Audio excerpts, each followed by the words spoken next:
أما بعد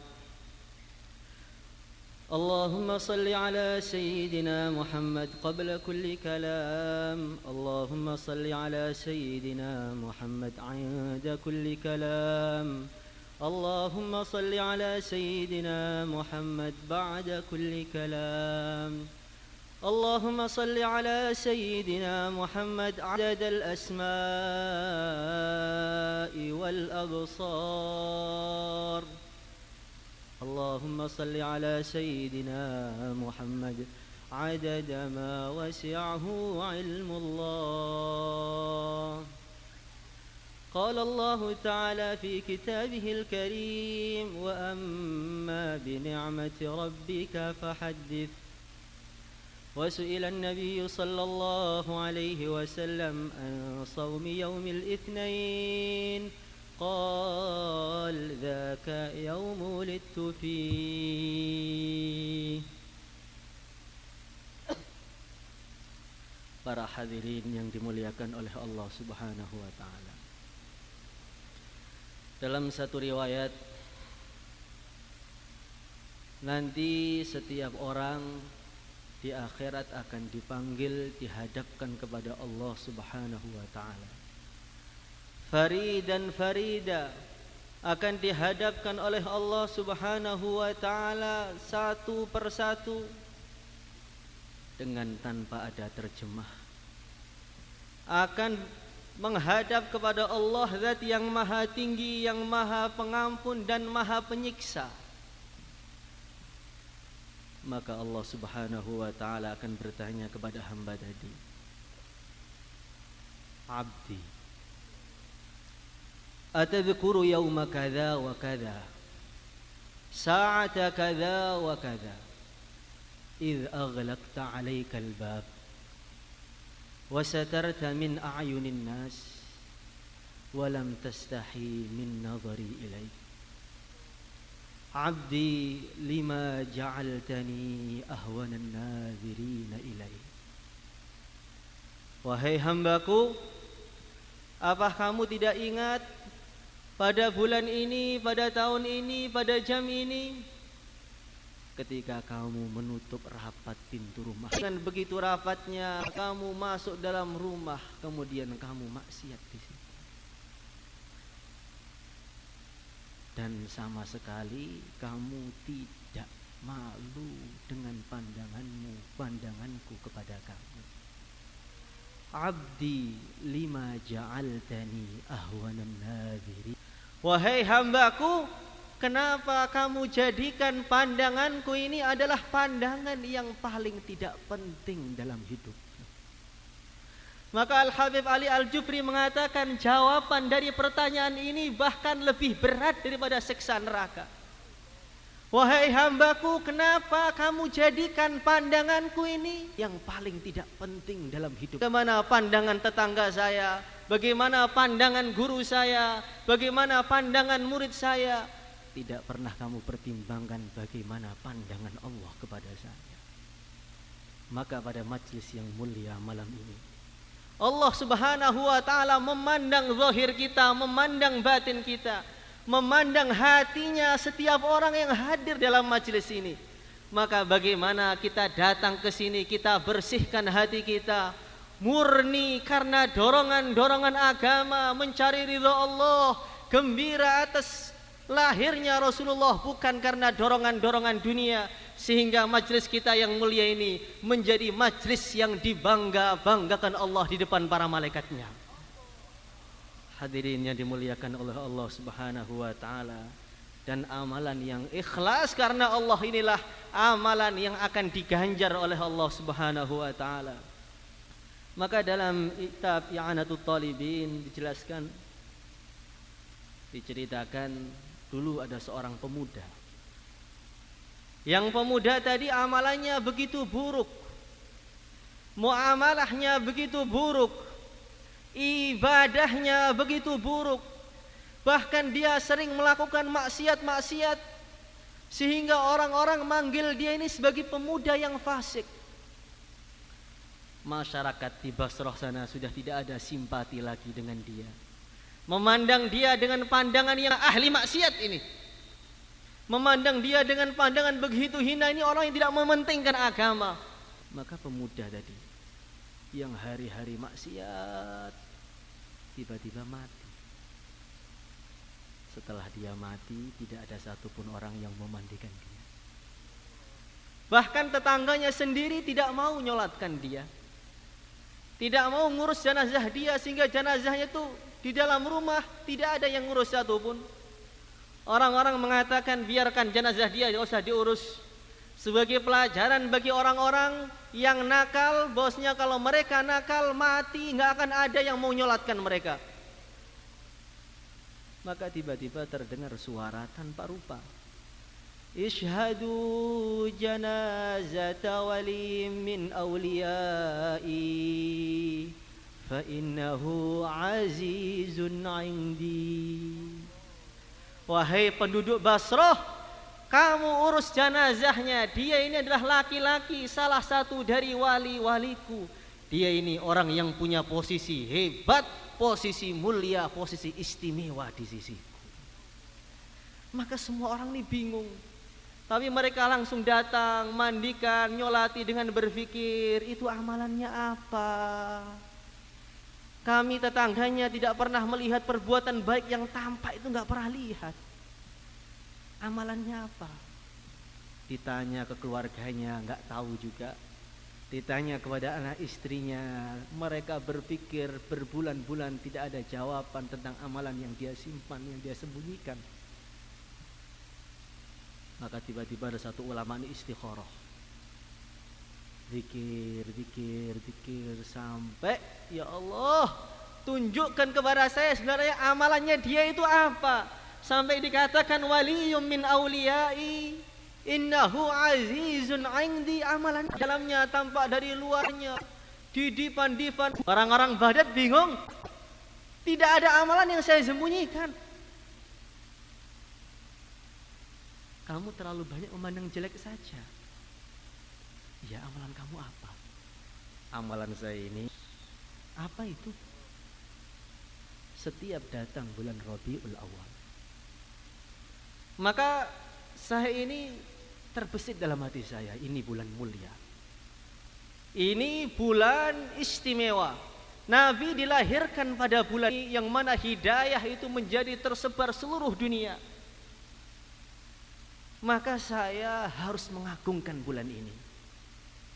Saya beli baju yang paling mahal, saya beli minyak wangi yang paling mahal, saya potong rambut saya yang aslinya panjang itu kayak preman, saya rapikan rambutnya, saya mandi sebersih-bersihnya.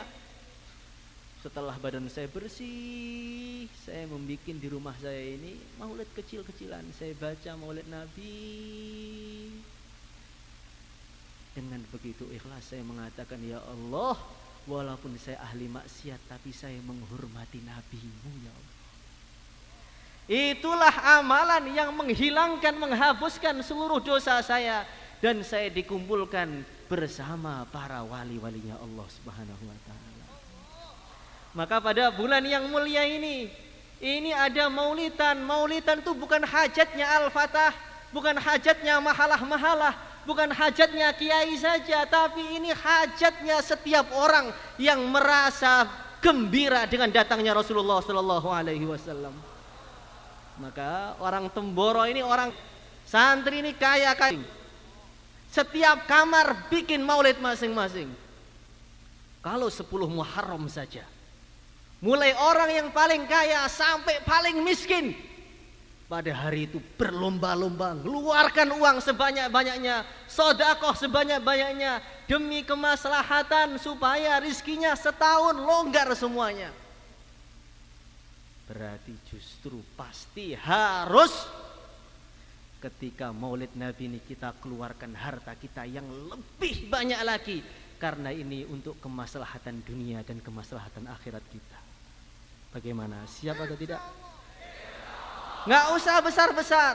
5 orang, 10 orang tunjukkan kepada Rasulullah sallallahu alaihi wasallam. Ya Rasulullah sallallahu alaihi wasallam, yang gembira itu bukan pondok saja, saya juga gembira dengan kelahiranmu.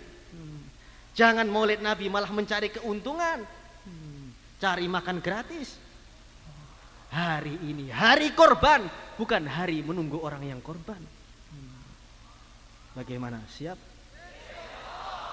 Jangan ada satu rumah yang gak ada maulidnya. Kurang gembiranya dengan Nabi. Untuk istrinya mau modal, untuk Nabi gak mau. Umat siapa dia itu? Hadirin yang dimuliakan oleh Allah Subhanahu wa taala, maka malam hari ini kita ini akan memperbarui semangat kita, memperbarui cinta kita. Kalau orang-orang yang sudah nikah itu setahun sekali ada memperbarui pernikahan. Namanya apa? Anniversary katanya. Supaya cintanya itu bersemi kembali. Maka Maulid Nabi di sini ini adalah membikin cinta kita kepada Nabi bersemi kembali. Yang sudah hilang maulidan pulang cinta lagi. Tapi bagaimana cinta kita kepada Nabi ini jangan sampai cinta yang hanya keluar dari mulut saja. Hari ini maulid, ayo gembira, ayo cinta. Bukan seperti itu.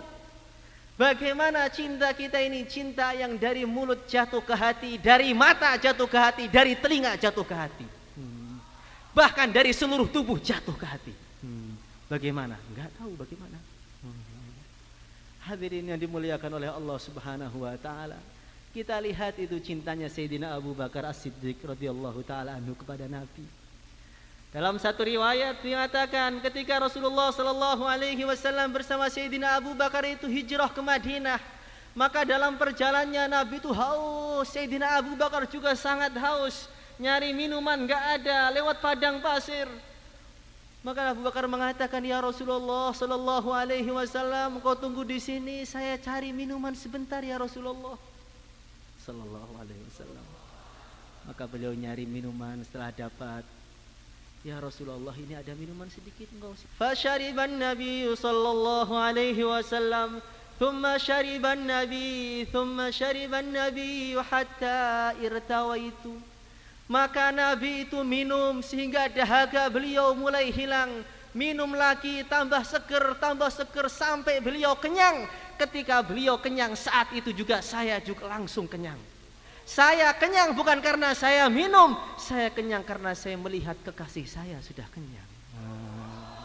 Itu namanya cinta. Cinta itu seperti itu. Maka Nabi suatu ketika Rasulullah SAW sedang sakit. Ini ada yang mengatakan Nabi Abu Bakar kepada Nabi, ada yang mengatakan Imam Syafi'i kepada Imam Ahmad. Sedang sakit, maka Sayyidina Abu Bakar itu dengar kaget, langsung dijenguk itu Rasulullah Sallallahu Alaihi Wasallam. Ketika dijenguk melihat Nabi sakit, Sayyidina Abu Bakar langsung sedih, lemes sampai rumah. Ganti Sayyidina Abu Bakar langsung sakit. Enggak berselang lama Nabi pun sembuh. Ketika Nabi sembuh, Nabi menjenguk Sayyidina Abu Bakar As-Siddiq radhiyallahu taala anhu. Ketika Nabi menjenguk, Nabi itu buka pintu kamar Sayyidina Abu Bakar. Ketika Sayyidina Abu Bakar memandang wajahnya Nabi, maka cahaya kenabian tadi menghilangkan seluruh penyakitnya Nabi Sayyidina Abu Bakar. Maka beliau mengatakan, "Maridul habibu fa'udtuhu famaridtu li asafi alaihi.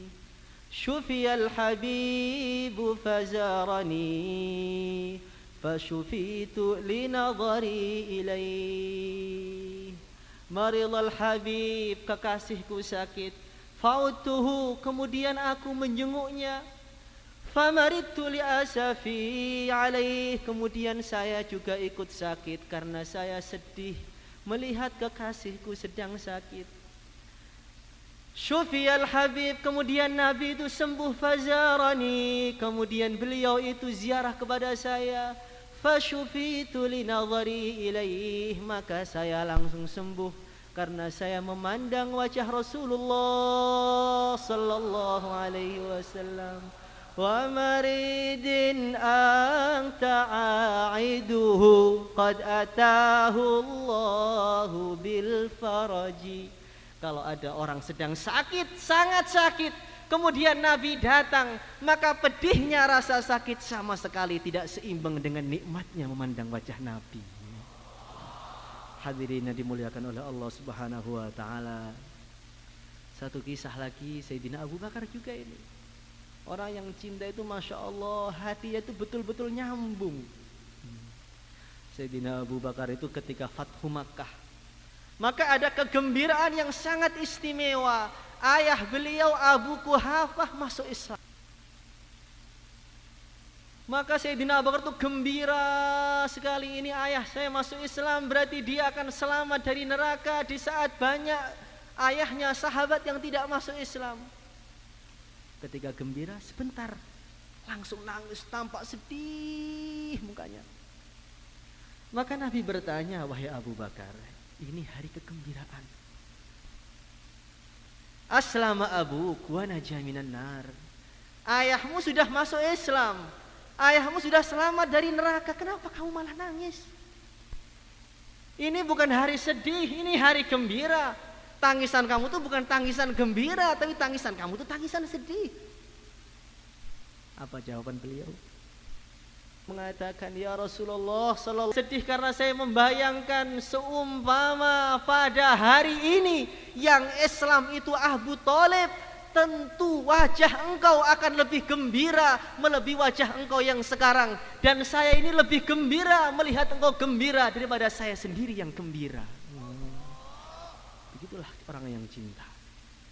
Orang yang cinta tidak memikirkan dirinya, kekasihnya bagaimana, kekasihnya sedang senang atau sedang sedih.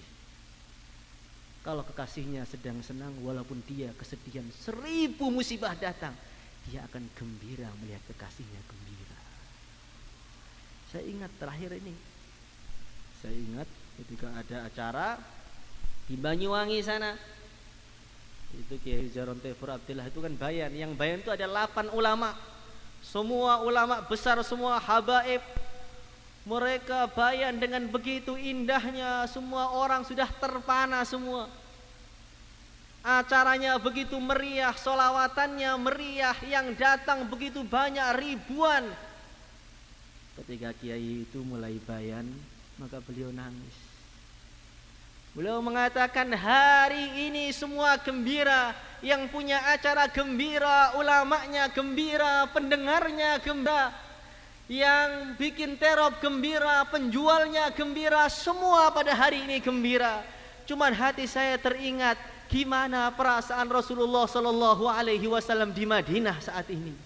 Uridat alaihi a'malu ummati, amal pada Nabi. Kalau kita melihat sekarang umatnya banyak yang maksiat, banyak yang buka auratnya, kemudian dilaporkan kepada Nabi, kira-kira Nabi gembira apa sedih? Maka majelis yang besar ini juga dilaporkan kepada Nabi. Insya Allah, dan saya yakin Nabi tersenyum melihat majelis kita ini. Allahumma ja'alna minhum. Allahumma salli ala Muhammad. Al-Fatihah.